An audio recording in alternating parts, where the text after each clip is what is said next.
Hi, this is Sunny. I thought I would share with you how I store my stamps. I have big D-ring binders that the cover opens so that the cover's not pushing on those.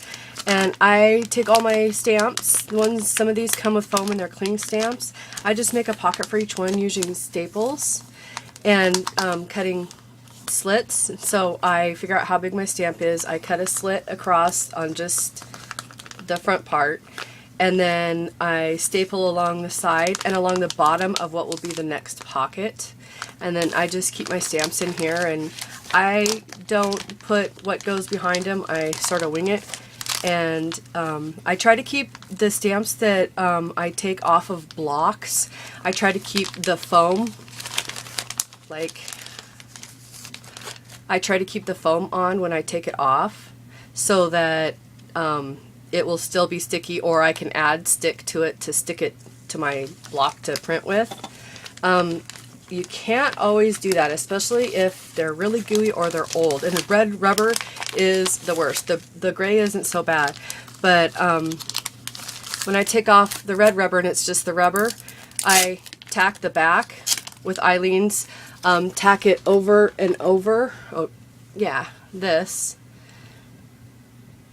And let it dry, usually overnight, and it's nice and sticky, but it peels back up off your block well, and they store really nice that way. Then there's actually less crowding. I even store the stamps that I've cut, like from erasers or from the sheets that you can buy to carve them with gouges.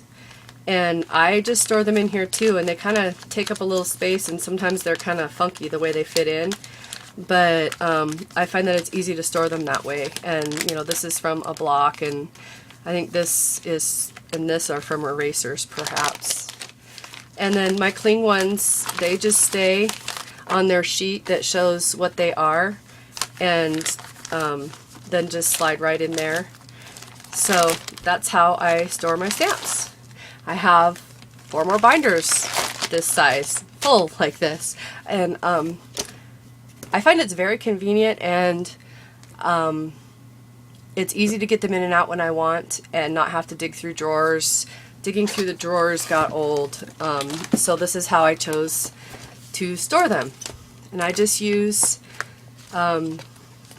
regular sheet protectors. This one's already cut up, obviously, but I just use the sheet protectors that you would put an 8.5 by 11 page in that fit sorry, in the binder, and it makes it really easy. I also sometimes use these to put on, like the red rubber ones on when they come off their foam, so that they have something to stick to instead of the inside of my pockets.